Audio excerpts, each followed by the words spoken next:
Hello, I'm Anna Kalczyńska. Good evening and welcome to Face, our latest current affairs show. Joining me today is Adam Jasser, Deputy Director for News. Welcome, Adam. Good evening. If I may, the backdrop of our opening discussion today is, of course, Poland's 106th anniversary of regaining its independence. And Poland, from its own difficult experience, knows very well that sometimes when it comes to negotiate peace, it's better not to negotiate at all, especially when it comes to our big neighbor. However, the Ukrainians seem to be facing a new post-election US reality, and they might find themselves compelled to sit down at the negotiating table. Yes, Poland and other countries in our region were lucky in 1918 because there was this ideal moment to regain independence, and this is what Poland celebrates today. Namely, Germany and Russia effectively collapsed at the end of the First World War. And the Americans insisted at that time on independence of Poland and other Central European countries. So this was a good moment of history. It was exploited, but it's also worth remembering, you're right, that it wasn't over. Poland had to fight the Bolsheviks, and eventually Poland also had to sit down to peace negotiations, even after securing a victory in the Battle of Warsaw. It still needed to negotiate with the Russians. And Ukraine today is in a more fragile situation, for sure. Exactly. I remember the words of Witold Urbanowicz, the legendary 303 squadron pilot, who said, "We do not beg for peace, we fight for it." Of course, you know, Polish big words. However, the Ukrainians seem to be in a very similar situation today, right? Volodymyr Zelensky doesn't want to talk. He just wants more weapon. This is what his talks are all about with his European counterparts. Do you think that he will get them, or do you think that he will find himself compelled to sitting down to the talks? Well, it very much depends on what Donald Trump decides is his strategy to deliver on his promise to finish this conflict. From what we hear a bit of contradiction from his camp. Some are more hawkish, so they want to continue supporting Ukraine. Others are saying, you know, it's time to really wrap this up and give Russia some kind of sense of security. Well, of course, we know from the beginning that it's not really about Russia's security. It's about conquering Ukraine and preventing Ukraine from joining NATO and the European Union. So we need to hear from Trump and his people, once they're appointed to proper positions of power, what they really want to do. Until then, it's a lot of uncertainty. But the lesson from the Independence Day in Poland today, which we celebrate, is that independence is fragile. It's fragile. It's also worth remembering that, you know, after gaining independence, Poland and Central Europe enjoyed it only for 30 years. Now is about 30 years since this region regained its sovereignty after the collapse of communism, and it comes again under threat. So, you know, history doesn't repeat itself, but it rhymes. Speaking about contradictory statements, Washington Post has said that Donald Trump has already spoken on the phone with the Kremlin. However, the Kremlin spokesman has denied that such a conversation even took place. During this talk, Donald Trump allegedly warned his Russian counterpart not to escalate the war in Ukraine, reminding him that the American troops were stationing on the eastern flank. So we are not even sure whether such a conversation was real. That's not exactly an auspicious start, right? And that reminds me of a fresh piece in The Guardian also, where the author Caroline Caldwell writes of an age of information chaos. So can we first establish the facts, Adam? Who should we trust? I will fail that question. But let's wait until something happens. So far we have a report based on sources, and we have the Kremlin denying it. We need to wait what Donald Trump does with his victory. You know, everybody's trying to guess what Donald Trump will do. A lot of his substitutes in the Republican establishment and some of his MAGA friends are attempting to portray themselves as the ones who really know what he's going to do. And then the others come out and contradict these statements. So I would follow the advice of some of the analysts saying, hold your nerve, wait until Trump really speaks out on these issues. and says whether he spoke to Putin or not, or whether there is a transcript of that conversation, for example. We know that in the past Trump wasn't always too keen on having transcript of his conversations with Putin published, but who knows? After all, he promised to deliver peace quickly, and I think he's now hostage to that promise. Exactly. So who, in your mind, is about to be played here? I mean, is it the American public opinion? Is it the new American administration, which is currently information? Trump promised different things to different people.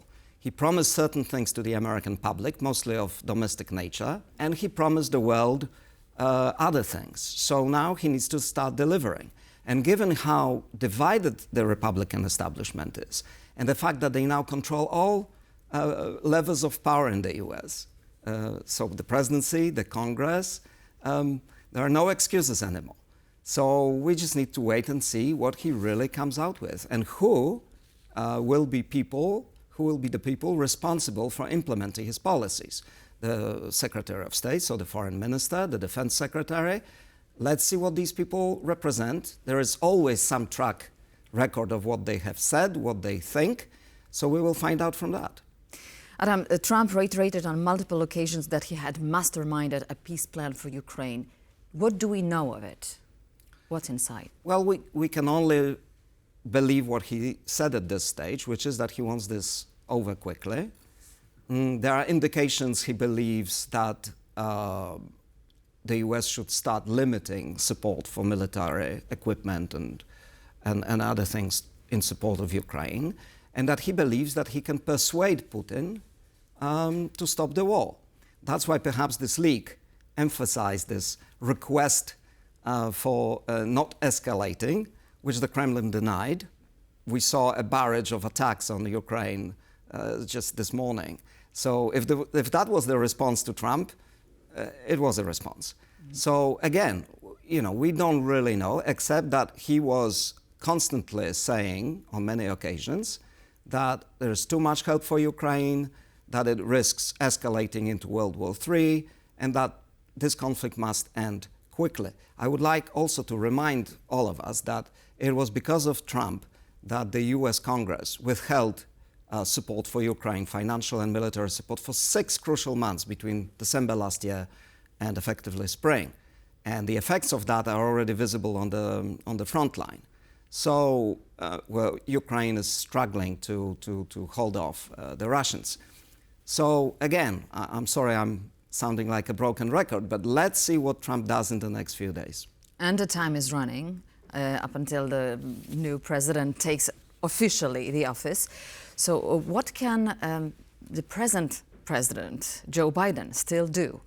Is he in power of granting some weapon to Ukraine still at this moment? There are reports in the US media that Biden is going to unlock $6 billion worth of military supplies to Ukraine in the coming days. We'll see whether that materializes. There's also a report that he's going to meet Trump on Wednesday in Washington. It can be just a courtesy call, but maybe the two gentlemen will agree on something regarding that. Again, we need to wait and see. Let's turn to Polish perspective now in this global game around Ukraine.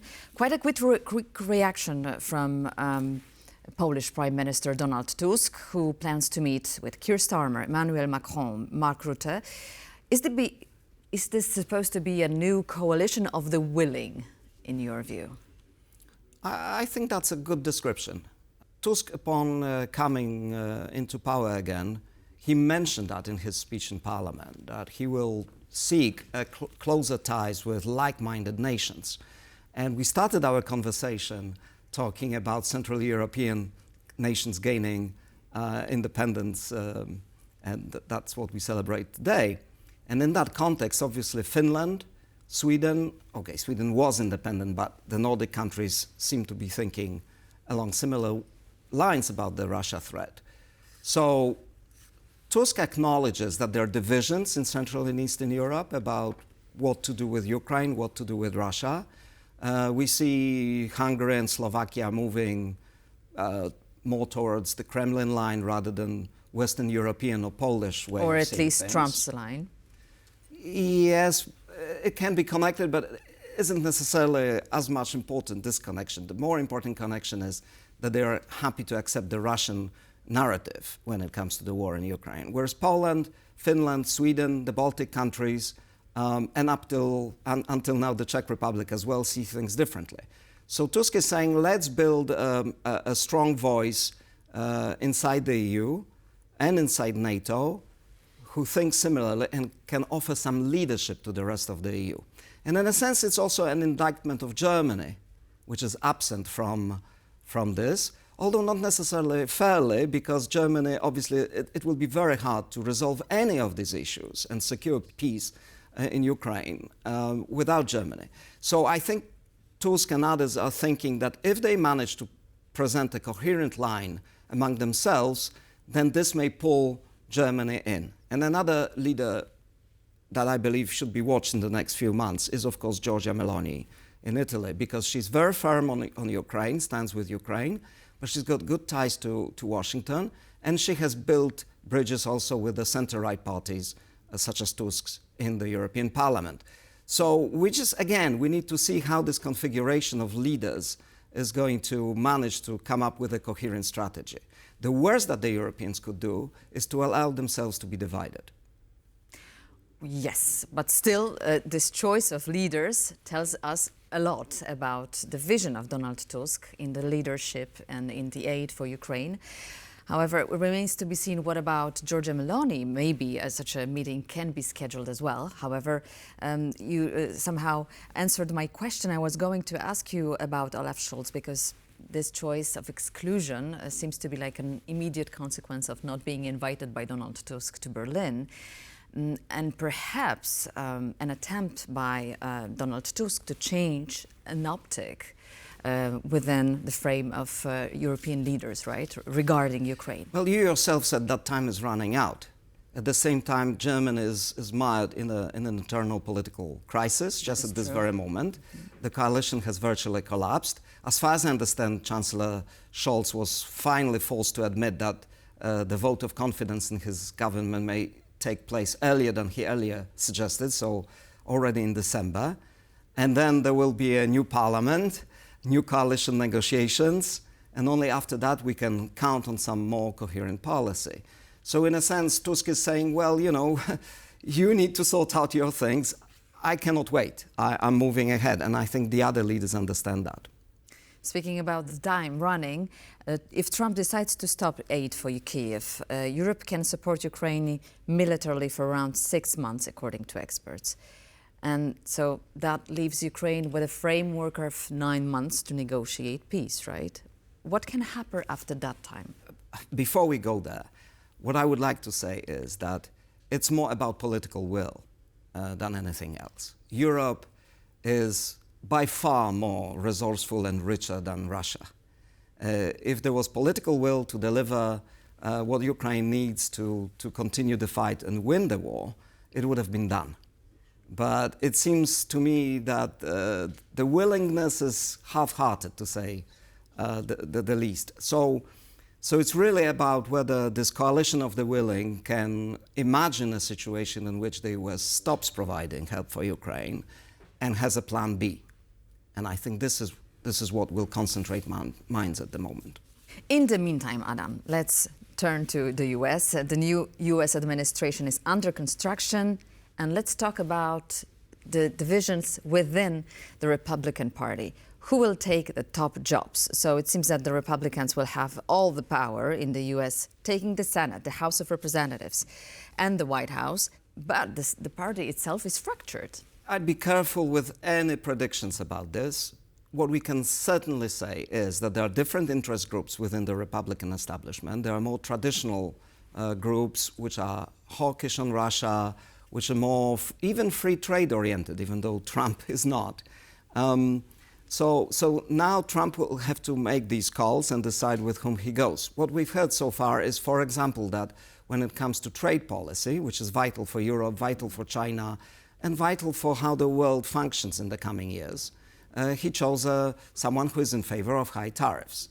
So that's one indication. When it comes to the foreign policy, so security, Ukraine, relations with Europe, so far I don't think we have heard a single name that would definitely be... We have only heard that Mike Pompeo was sidelined. Yeah, we heard who was excluded from the list. And Nikki Haley. And Nikki Haley, because they betrayed Mr. Trump. Betrayed in inverted commas, of course. Mike Pompeo was the one who argued for delivering more aid, military aid to Ukraine. He actually went as far as to say in an editorial, I think in one of the US newspapers, where he said Trump will immediately deliver more arms to Ukraine. So the fact that he's going is obviously a sign that maybe Trump himself doesn't share that opinion. And that the isolationists won. Again, I would at this stage I would avoid sort of black and white. We really need to see how these different interests play out. You know, in America, one of the strengths of America is that they have the capacity to produce alternative strategies, and that they are good at finding a compromise policy lines. So let's see. As a sign of a different approach to women, for instance, Donald Trump seems to appoint a first woman to be the head of the administration within the presidential office, right? And also, so Susie Wiles, Trump's campaign co-chair. And also, they say that Elise Stefanik could become U.S. ambassador to the UN. With Polish roots. With Polish roots. Does it mean also that she could have some positive influence on Donald Trump's approach to Eastern Europe? Well, I think these two appointments already indicate in the direction of future appointments. He is going to focus on people who are absolutely loyal to him, who never failed him, who never doubted him, who even during testimonies about him being involved in the January 6th insurrection, denied facts and stood firmly behind him. So for him, this is going to be, to me, the top criterion, and both ladies certainly meet that criterion. And what other appointments should be really looking forward to and watch closely from your perspective? Definitely, again, Foreign Secretary, so Secretary of State in the American parlance, and Defense as well, National Security Advisor. These will be absolutely crucial from the point of view of Ukraine and security here in Central and Eastern Europe. When it comes to the economy, larger economic picture, then obviously whoever is going to be the finance minister or treasury secretary is going to be very important. Adam, thank you very much for this analysis and for your insight. Thank you. May you live in interesting times. So that definitely applies to what is happening in the world today. It was Face to Face. Thank you very much for watching, and we'll keep you posted.